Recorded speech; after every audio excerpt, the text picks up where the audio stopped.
दारू पी करके लड़का आया है, रात में 11 बजे घर में घुसा है, उसको हम भगवान का स्वरूप मान के कैसे प्रणाम करें? कैसे उसको ये माने कि ये भगवान मेरा बेटा बन के आया है? ये प्रश्न था साहब। और इसके उत्तर में क्या कहा संत ने? इससे बढ़िया दूसरा कोई रास्ता नहीं बिगड़े हुए बच्चों को सुधारने का। ये जो समझाने वाली बातें हैं ना मालीराम जी, ये सब फेल है। समझाने की कोशिश करना कभी कामयाब नहीं होता है। और हमारे सत्संग में तो ये कहा जाता है समझाने की कोशिश करना भी मत। और ये प्रेम साधना का जितना प्रभाव, जितना जल्दी प्रभाव होता है और जितना असरदार प्रभाव होता है, हम लोग करके देखते, हम लोग ऊब जाते हैं मालीराम जी 2-4 दिन करके, 2-5 मिनट करके, नहीं 10 मिनट करना चाहिए कम से कम। कम से कम इस प्रणाम साधना को परिवार के हर सदस्य के प्रति 10 मिनट तो कम से कम लगाने ही चाहिए। और 10 मिनट लगने के बाद तो मालीराम जी एकदम ऐसा रिजल्ट दिखेगा आपको, एकदम परिवार में खुशहाली चालू हो जाती है, खुशहाली चालू हो जाती है। अच्छा, इसमें करना क्या है, लगता क्या है, ये देखो ना आप। संतों ने कृपा करके कितना ऊंचा साधन और कितना सरल साधन, कितना सरलता से बता दिया। और आपके भक्ति मार्ग की सबसे ऊंची साधना वासुदेव सर्वम, गीता इसका सपोर्ट करती है, रामायण इसका सपोर्ट करती है, श्रीमद् भागवत इसका सपोर्ट करती है। भगवान के सिवाय और कुछ नहीं है, भगवान ही है।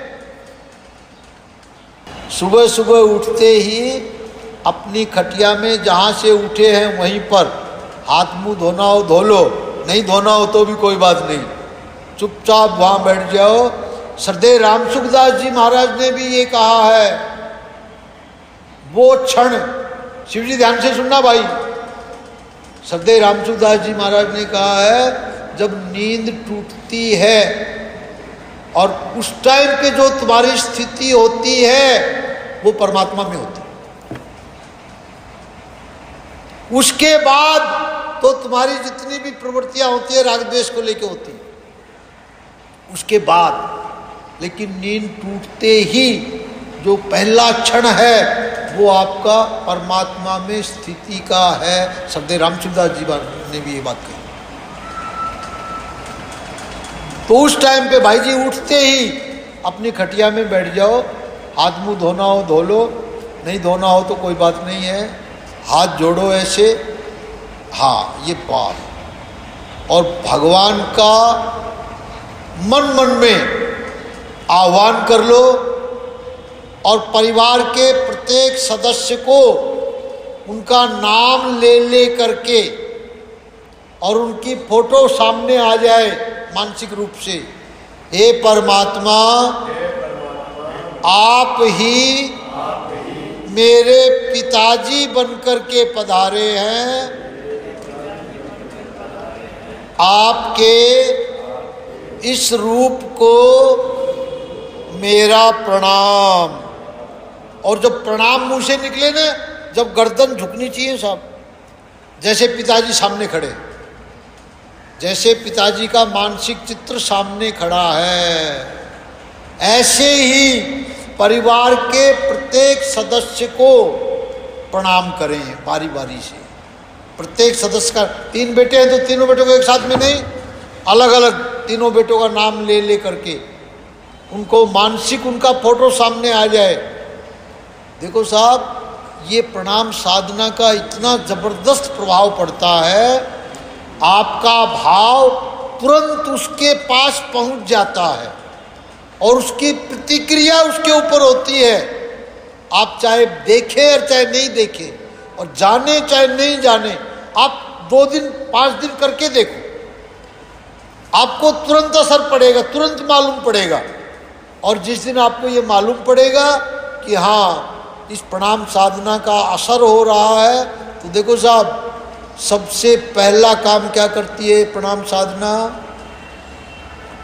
परिवार के सदस्यों के दोष कम करती है। पहला प्रभाव क्या है साहब इसका? पहला प्रभाव है परिवार के सदस्यों के दोष कम कर देती है। दूसरा प्रभाव क्या है साहब? दूसरा प्रभाव है परिवार के सदस्यों में गुण आने चालू हो जाते, गुण आने चालू हो जाते। ये दो बात ये एक बार करके देख लो प्रैक्टिकल, उसके बाद 7 लाभ और है साहब, और बता दूंगा कल। ये 2 गुण जिस दिन आप कंफर्म कर देंगे कि हाँ ये 2 गुण तो भाई दिखने लगे, दोष भी कम होने लगे परिवार के सदस्य के और गुण भी उनमें आने चालू हो गए। ये 2 बातें जब आ ये प्रणाम साधना पूर्ण साधना है साहब, जीवन की पूर्ण साधना है, दूसरी साधनाएं करने की जरूरत नहीं पड़ेगी। ये साधना जीवन में पूर्णतया लागू हो जाती है तो दूसरी साधनाएं अपने आप आ जाएंगी साहब। वासुदेव सर्वम की साधना है साहब, सबसे ऊंची साधना है।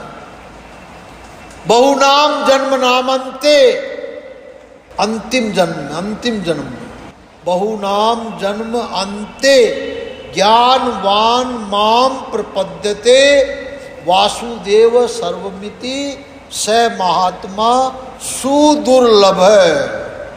भगवान बोलते हैं गीता जी में, अपने आप को तो बताया सुलभ, अनन्य चेता सत्यम यो माम स्मृति नित्यशः तस्याहम सुलभ है पार्थ है।